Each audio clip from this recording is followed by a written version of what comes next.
গোপালগঞ্জের টুঙ্গিপাড়ায় প্রধানমন্ত্রী শেখ হাসিনা যোগ দেবেন কয়েকটি কর্মসূচিতে।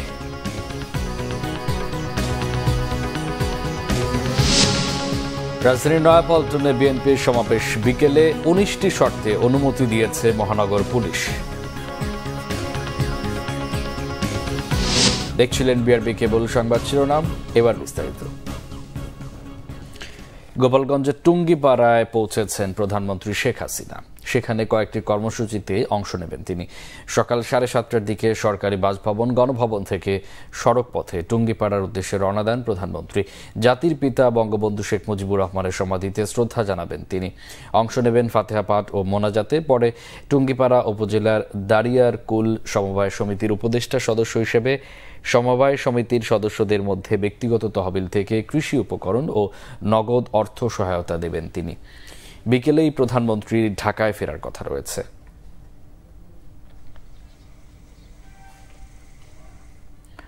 ১৯ শর্তে বিএনপিকে নয়াপল্টনে সমাবেশ করার অনুমতি দিয়েছে ঢাকা মেট্রোপলিটন পুলিশ ডিএমপি।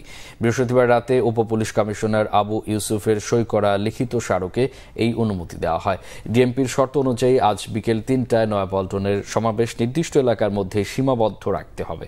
অনুমোদিত জায়গার বাইরে মাইক ও সাউন্ড বক্স ব্যবহার করা যাবে না।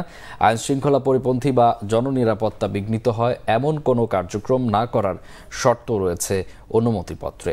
এর আগে সমাবেশ করার বিষয়ে বৃহস্পতিবার ডিএমপি কমিশনারের সাথে বৈঠক করেন বিএনপির একটি প্রতিনিধি দল। পরে সাংবাদিকদের সাথে কথা বলেন ডিএমপির অতিরিক্ত কমিশনার খন্দকার মহিদউদ্দিন।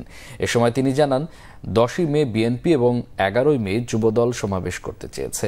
পুলিশ সকল ধরনের গণতান্ত্রিক ও সামাজিক অনুষ্ঠানের বিষয়ে ইতিবাচক এবং সব ধরনের সহায়তায় নিরাপত্তা দিয়ে থাকে। পুলিশের আশা সমাবেশ যেন নিরাপদ হয়। আশা করছি নেতাকর্মীরা দায়িত্বশীলতার পরিচয় দেবেন।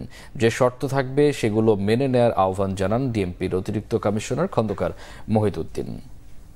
শুধু নতুন নতুন নীতিই নয়, রাজনৈতিক সদিচ্ছা না থাকলে আর্থিক খাতে সুশাসন ফেরানো অসম্ভব। ডলারের বিনিময় হার এবং ব্যাংক ঋণের সুদহার নীতি প্রসঙ্গে এমন মন্তব্য করেছেন অর্থনীতিবিদরা। সঠিকভাবে নীতি বাস্তবায়ন হলে মূল্যস্ফীতি কমার সম্ভাবনা আছে বলে মনে করেন তারা। তবে ডলারের রেট আমদানি রপ্তানি পর্যায়ে আলাদা করা না হলে উৎপাদন খরচ বাড়ার শঙ্কায় উদ্বিগ্ন ব্যবসায়ী নেতারা। মূল্যস্ফীতির জাতাকলে জীবন যখন অস্থির, টালমাটাল ডলারের বাজার, রিজার্ভ ঠেকেছে তলানিতে। সামলে উঠতে একের পর এক নীতি সহায়তার আশ্রয় নিচ্ছে বাংলাদেশ ব্যাংক। কোনো কিছুই যখন ব্যাটে বলে মিলছে না, এমন পরিস্থিতিতে ডলারের বিপরীতে টাকার বড় অবমূল্যায়ন করেছে আর্থিক খাতের নিয়ন্ত্রক সংস্থাটি।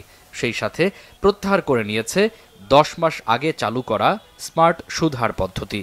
এক লাফে ডলারের দাম 7 টাকা বাড়ানোকে অস্বাভাবিক বলছেন সাবেক পরিকল্পনা মন্ত্রী এম এ মান্নান। একটা খুব অস্বাভাবিক জাম্প। ন্যাচারালি ইম্পোর্ট কস্ট বাড়বে। আপনার ইম্পোর্ট কস্ট বাড়লে আপনার জীবনযাত্রা মানের উপরে রিফ্লেকশন হবে, উৎপাদনে এটা রিফ্লেকশন হবে। উৎপাদনে যদি রিফ্লেকশন হয় তাহলে এক্সপোর্টের উপর পড়বে। Round and round and round. বিষয়টিকে মোটেই অস্বাভাবিক মনে করছেন না অর্থনীতিবিদরা। বাংলাদেশ ব্যাংকের এই সিদ্ধান্তকে নতুন মোড়কে পুরনো পণ্য উল্লেখ করে এটি বাস্তবায়নে রাজনৈতিক চ্যালেঞ্জ মোকাবেলার তাগিদ অর্থনীতি বিশ্লেষকদের। বাংলাদেশে এভরিথিং ইজ পলিটিক্যাল। আলটিমেটলি ওইখান থেকেই সব ঠিক হয়। সেই জায়গাটায় যদি আমি ঠিক করে না আসি এবং এরা যদি যে ওইখানে যে তদবির করে ওটাকে চেঞ্জ করে দেয়, তাহলে সেন্ট্রাল ব্যাংকের মুখটা কোথায় থাকবে? ডলারের এই বৃদ্ধিটা এটার কোনো বাজারে কোনো প্রভাব পড়বে না। এটা বাড়ার মূল কারণ কিন্তু অর্থনৈতিক চাহিদা নয়, সরকারের চাহিদা। সরকার প্রচুর বড় করবে এই মে মাসে এবং জুন মাসে, প্রচুর 60-70-80 হাজার কোটি টাকা বড় ধার নেবে ব্যাংকের থেকে। এই টাকাটা আসবে কোথা থেকে? ইন্টারেস্ট রেটের উপর একটা বিশাল চাপ আসবে এবং ইন্টারেস্ট রেট ফ্রি হয়ে যাওয়াতে ইন্টারেস্ট রেট বেশি বেশি বেড়ে যাবে। এখানে সরকারকে তার বড় কমাতে হবে। ব্যাংক ঋণের সুদহার বাজার ভিত্তিক করা এবং ডলারের রেট বাড়ায় উৎপাদন খরচ বৃদ্ধির শঙ্কায় ব্যবসায়ীরা। তবে স্বল্প মেয়াদে এর সুফল না মিললেও বিশ্লেষকরা দীর্ঘমেয়াদে ভালো ফলাফলের আশা করছেন। আইএমএফ কখনোই কোনো দেশের ভালোর জন্য কোনো প্রেসক্রিপশন দেয়নি। তো আইএমএফ এর এই $4 বিলিয়ন জন্য এত শর্ত আমাদেরকে নাকে খত দিয়ে এত শর্ত মানা, এটা আমাদের কাছে কোনোভাবেই সঠিক বলে মনে হচ্ছে না। তো আমার যদি কস্টিং বেড়ে যায়, আমি যদি আন্তর্জাতিক বাজারে প্রতিযোগিতা সক্ষমতা আমি থাকতে না পারি, তাহলে আমার রপ্তানি কমে যাবে। যারা এই বর্ধিত ঋণের বোঝা নিয়ে ব্যবসা করতে চায় না, তাদেরকে সেফ একটা এক্সিট পলিসি তাদের জন্য রাখা উচিত। এই রেপো রেটটা কয়েকবার বাড়ানো হয়েছে, তারপরেও তো মূল্যস্ফীতি 10%-এর কাছাকাছি রয়ে গেছে। মূল্যস্ফীতির কিন্তু কোনো পরিবর্তন হয় নাই। তার কারণ হচ্ছে যে শুধু মুদ্রানীতি সংকোচন করলে হবে না, আপনার এখানে রাজস্ব নীতিকেও সংস্কার করতে হবে সাথে সাথে। নীতি বাস্তবায়নে আর্থিক খাতে প্রশাসনিক কার্যক্রমে স্বচ্ছতা জরুরি বলেও মনে করেন এই বিশ্লেষক। মামুন আব্দুল্লাহ, বাংলা ভিশন, ঢাকা।